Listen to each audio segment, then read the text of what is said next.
Este es un dato científico, verificado por tantos testigos que ningún hombre juicioso osaría contradecirlo. Que los ojos de la serpiente tienen propiedades magnéticas, de modo que si alguien cayese bajo su influjo es atraído hacia ella contra su voluntad y muere en forma lamentable por su mordedura. Recostado plácidamente en el sofá del cuarto en bata y zapatillas, Harker Brighton sonrió al leer ese párrafo en el viejo libro de Morrister, Maravillas de la Ciencia. La única maravilla en todo esto, se dijo, es que los hombres de probada inteligencia y cultura de la época de Morrister hayan creído tonterías de las que se ríen en nuestros tiempos hasta los más ignorantes. Siguió reflexionando, pues era Brighton un hombre muy reflexivo, y conscientemente bajó el libro sin cambiar la dirección de su mirada. Sin embargo, y apenas hubo apartado el volumen de la altura de sus ojos, algo captó su atención desde un rincón de la penumbra del cuarto. Lo que veía, hundidos en la sombra bajo su cama, eran dos pequeños destellos separados entre sí apenas por una pulgada de distancia. Podría ser el reflejo de la lámpara de gas que daba luz justo para que pudiera leer. Estaba colgada de un clavo en la pared. No reparó más en ello y siguió leyendo. Un momento después, un impulso que no se detuvo a analizar, al tratarse de un hombre muy reflexivo, le obligó de nuevo a bajar el libro para buscar con la mirada lo que había observado antes. Allí seguían los destellos, parecían aún más brillantes y poseían un cierto resplandor verdoso que no había percibido antes. Incluso le dio impresión de que se habían movido, que se hallaban algo más cerca, pero tampoco le concedió mayor atención. Cosas de la penumbra, pensó. Una cierta pereza le hizo pensar que no merecía la pena levantarse para mirar en la penumbra. De pronto, cualquier cosa en el texto le hizo concebir una idea inquietante. Por tercera vez bajó el libro, dejándolo reposar sobre el brazo del sofá. El libro se deslizó entonces y cayó ruidosamente sobre el suelo de madera. A medias incorporado, Brighton escrutó la oscuridad debajo de su cama, donde los destellos persistían. Le pareció que incluso eran más intensos. Ahora sí se mostraba en verdad atento. Ahora sí era ansiosa e imperativa su mirada, tanto que al fin se percató de la presencia de una gran serpiente enrollada sobre sí misma bajo su cama, sobre la pequeña alfombra. Los destellos eran sus ojos. La horrible cabeza se erguía pesadamente desde la parte interior del rollo de su cuerpo y descansaba en la última vuelta de la espiral, dirigida en todo momento hacia él, como para observar sus movimientos. El contorno de la mandíbula ancha y estremecedora, su frente, servían para advertir la dirección de la perversa mirada. Los ojos de la serpiente ya no eran dos simples puntos luminosos, pues miraban a los suyos con maliciosa intención. Encontrarse una serpiente en el dormitorio de un edificio de la mejor construcción y en una ciudad moderna no es una cosa tan común como en las casas de campo, por lo que cabe hacer algunas observaciones. Harker Brighton, un soltero de 35 años, culto, indolente, pero también atlético, rico, popular y de buena salud, acababa de regresar a San Francisco después de llevar a cabo un largo viaje por países remotos y desconocidos. Sus gustos, un tanto lujosos, se habían vuelto exagerados tras largas privaciones, y puesto que los servicios del Hotel Castle ya no satisfacían sus deseos a la perfección, aceptó gustoso la hospitalidad de su amigo, el distinguido Dr. Drury. La casa del Dr. Drury, grande, antigua, situada en lo que es hoy un barrio oscuro y triste de la ciudad, tan lejos del esplendor de otro tiempo, mostraba un aspecto exterior de orgullosa dignidad y buena fortuna. Era a todas luces la casa más llamativa de todo el vecindario, que por aquel entonces comenzaba a venirse a menos. Si bien lentamente, era igualmente una casa a través de cuya observación se podía suponer que la habitaba un excéntrico, como suelen serlo los científicos. Era obvio que no guardaba relación alguna con las edificaciones contiguas de su entorno. Bastante modificado, había desarrollado las excentricidades propias del aislamiento. Una de ellas era una ala visiblemente inadecuada desde el punto de vista arquitectónico, y no menos discordante en cuanto a su propósito, pues era una combinación de laboratorio, zoológico y museo. Allí era donde el doctor satisfacía la faceta científica de su naturaleza con el estudio de aquellas formas de vida animal que atraían su interés y se adecuaban a sus gustos, los cuales, hay que confesarlo, se inclinaban por el tipo inferior. Para que alguno de los tipos superiores agradara a sus sentidos, aunque fuera de modo superficial, debía conservar por lo menos determinadas características rudimentarias propias de los dragones primigenios, tales como sapos y serpientes. Sus simpatías científicas se inclinaban por los reptiles, admiraba a los seres ordinarios de la naturaleza y se describía a sí mismo como el Zola de la zoología. Como su esposa e hijas no tenían la suerte de compartir su lúcida curiosidad respecto a los hábitos de la vida de estas criaturas, nuestros parientes lejanos fueron excluidas con severidad exagerada separada de lo que él llamaba el serpentario y condenadas a la compañía de sus semejantes. No obstante, para suavizar los rigores del destino, les había permitido, gracias a su enorme generosidad, aventajar a los reptiles en la ostentación de su ambiente y brillar con mayor esplendor. En cuanto a su arquitectura y su decoración, el serpentario era sencillo y austero, como convenía a las humildes circunstancias de sus habitantes, a muchos de los cuales, por cierto, no se les podía conceder sin peligros la libertad necesaria para disfrutar con plenitud del lujo, pues tenían la inquietante particularidad de estar vivos. En sus comportamientos, sin embargo, gozaban de muy pocas restricciones, limitadas a las indispensables para su necesaria protección frente a la costumbre nefasta de comerse unos a otros, y como bien le informaron a Brighton, era ya tradicional encontrar a algunos de ellos en diversos momentos, en determinados lugares del local donde les hubiera resultado muy embarazoso explicar su presencia. A pesar del serpentario y de sus siniestras asociaciones, a las que en efecto prestaba muy poca atención, la vida en la mansión Drurin le resultaba a Brighton muy agradable. Más allá de la primera sorpresa y de un cierto estremecimiento provocado por la repugnancia, el señor Brighton no pareció afectado al descubrir a la serpiente. Pensó primero en hacer sonar la campanilla para llamar a un sirviente de la casa, pero aunque el cordón colgaba a su alcance, desistió de inmediato. Quizá la habrían tomado por un cobarde, aunque no podía decirse otra cosa que aceptar que al menos allí en ese preciso momento lo era en cierta medida.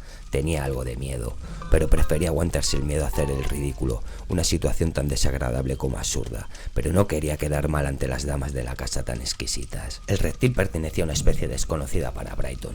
Tan solo podía calcular su longitud, pero en la parte más visible el cuerpo del animal parecía tan grueso como su antebrazo. ¿De qué modo resultaba peligroso? Y si en verdad lo era, ¿se trataba de una serpiente venenosa? ¿Una boa constrictor? Su conocimiento de las señales de peligro de la naturaleza no le permitía saberlo, pues nunca había tenido necesidad de descifrar aquel código. La criatura en cualquier caso le resultaba repugnante, fuese o no peligrosa, una criatura fuera de lugar, una impertinencia más que evidente.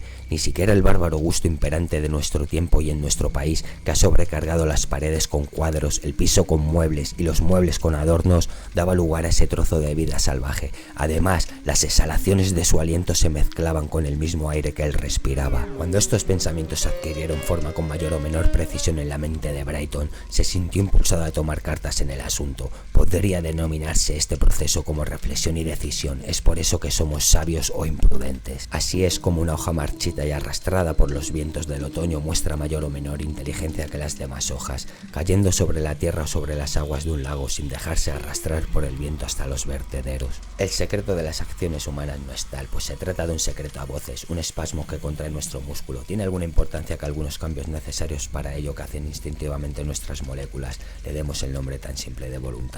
Brighton se incorporó, alerta para retroceder lentamente y sin molestar con sus movimientos a la serpiente, para poder llegar bien a la puerta. Así es como los hombres se retiran de la presencia de los más grandes, pues la grandeza supone poder y el poder es siempre y en cualquier circunstancia una amenaza.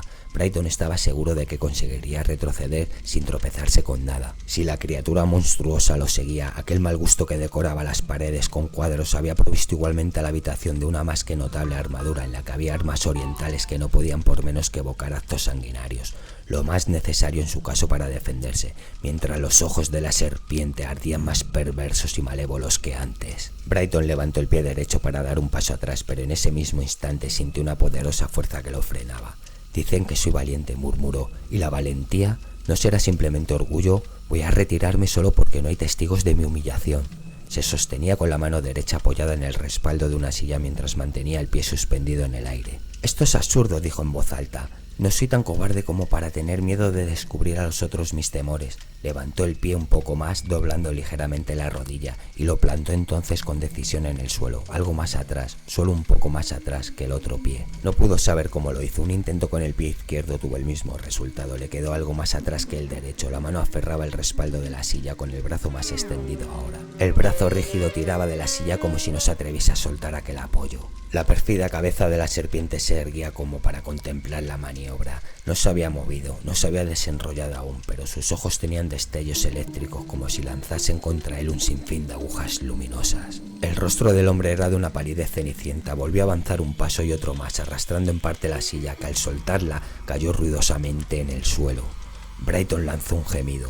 La serpiente no se movió ni emitió un sonido alguno, pero sus ojos eran dos soles resplandecientes. El propio reptil quedaba oculto por completo tras ellos. Exhalaban aros crecientes de colores brillantes y vívidos que al alcanzar su mayor tamaño desaparecían uno tras otro como pompas de jabón. Parecían acercarse al rostro del hombre, pero luego se retiraban a una distancia inconmensurable. Brayton oyó en alguna parte el redoble de un gran tambor con estallidos esporádicos de una música lejana, increíblemente dulce como el sonido que produce el viento en un arpa. Supo que era la melodía del amanecer de la estatua del rey Gran Memón y creyó encontrarse en los juncos al lado del Nilo, oyendo exaltado el himno inmortal a través del silencio de los siglos. Cesó la música, o más bien se convirtió de modo imperceptible en el lejano tronar de una tormenta distante. Ante él se desplegaba un paisaje reluciente de sol y de lluvia, atravesado por un arco iris de vivos colores que contenía dentro de su curva gigantesca 100 ciudades del todo visibles. A mitad de camino, una serpiente enorme que lucía una corona levantaba la cabeza por encima de sus voluminosas circunvoluciones y lo miraba con los ojos de su madre muerta. En forma súbita, aquel paisaje encantado pareció elevarse a toda velocidad como el telón de un teatro y desapareció en el vacío. Algo golpeó con mucha dureza su cara y su pecho, cayó al suelo, sangraba por la nariz que supo que tenía rota y por los labios hinchados. Así estuvo un momento aturdido, con los ojos cerrados y la barbilla hundida en el pecho, pero se recuperó pronto. Advirtió entonces que la caída, al desviarle la vista del prodigio, había roto aquel encantamiento que le había cautivado. Tuvo la certeza de que si mantenía apartados de allí los ojos podría retroceder, pero la idea de tener a una serpiente a tan corta distancia, aunque no la viera, una serpiente que quizá pretendiese enroscarse en su cuello, era en verdad terrible. Levantó la cabeza y miró valiente a aquellos ojos malditos, y quedó otra vez encantado. La serpiente estaba quieta y había perdido en parte su poder sobre la fantasía. No se repitieron las espléndidas visiones de los instantes anteriores. Bajo su frente plana y carente de cerebro, los ojos negros como perlas relucientes brillaban como al principio, con una expresión de malignidad horrorosa. Era como si aquella criatura, segura ya de su victoria, hubiera decidido no poner en práctica más engaños seductores. Entonces sucedió una escena atroz. El hombre boca abajo en el suelo, a corta distancia de su enemigo, se apoyó en los codos, con la cabeza echada hacia atrás y las piernas extendidas a todo lo largo. Tenía el rostro blanquecino entre las gotas de sangre y los ojos abiertos al máximo. De los labios le caía espuma en forma de escamas. Poderosas convulsiones le sacudieron todo el cuerpo, que empezó a realizar ondulaciones casi serpentinas. Se dobló por la cintura, moviendo las piernas de un lado a otro, y cada movimiento lo acercaba un poco más a la serpiente. Lanzó las manos hacia adelante en un intento de empujarse para atrás, pero siguió avanzando con los codos sin poder detenerse. El doctor Drurin y su esposa estaban sentados en la biblioteca de la casa. El doctor Drurin tenía muy buen humor aquel día. «Querida, acabo de hacerme con un magnífico ejemplar de Ophiofagus», anunció a su esposa. «¿Y qué es eso?», preguntó ella sin mostrar el menor interés. «Cuán grande es tu ignorancia, cariño. Si después de casarse un hombre descubre que su esposa nada sabe ni de latín ni de griego, tendrá todo el derecho del mundo a pedir el divorcio. El Ophiofagus, querida, como su propio nombre lo indica, es una serpiente que se come a las otras». «Pues a ver si se come a todas las que tienes», dijo ella mientras se acercaba la lámpara con aire ausente. «¿Y cómo se las come? Bueno, me imagino que hipnotizará primero a las otras serpientes, ¿no?» «Una tontería semejante solo se te podría ocurrir a ti, cariño», dijo el doctor con cierta petulancia. «Parece mentira que digas esas cosas, sabiendo lo mucho que me molesta cualquier alusión vulgar a las supersticiones populares que hablan del poder hipnótico de las serpientes». Interrumpió tan grata conversación un alarido que rompió de rincón a rincón el silencio de la casa. Era como la voz de un demonio que gritase en su tumba. Se dejó sentir una y otra vez claramente. Ambos saltaron para ponerse en pie, confuso el hombre y muy asustada la mujer. No había desaparecido el eco del último grito cuando el doctor ya estaba fuera del salón, subiendo las escaleras de 2 en 2 peldaños. En el corredor ante la habitación que habían ofrecido a Brayton ya había algunos sirvientes. Se lanzaron contra la puerta, que cedió fácilmente. Brayton yacía de bruces muerto. Tenía la cabeza y los brazos parcialmente ocultos bajo la cama. Tiraron de los pies y dieron la vuelta al cuerpo. Su cara estaba cubierta de sangre y espuma, sus ojos estaban desorbitados. «Ha debido morir de un síncope», dijo aquel gran hombre de ciencia, dejándose caer de rodillas junto al cadáver y poniendo la mano sobre el pecho de Brayton para comprobar si aún le latía el corazón. Mas cuando así estaba, se le ocurrió apartar la vista del cadáver, lo que le llevó su mirada bajo la cama. «¡Dios mío!», gritó el doctor Drurin, «¿qué demonios hace esto aquí?». Rápidamente metió el brazo bajo la cama, sacó a la serpiente y la arrojó hacia el otro extremo de la habitación. Con un sonido áspero se deslizó sobre la madera del suelo encerrado hasta chocar contra la pared, donde se quedó inmóvil. Era una serpiente disecada, por eso tenía 2 botones por ojos.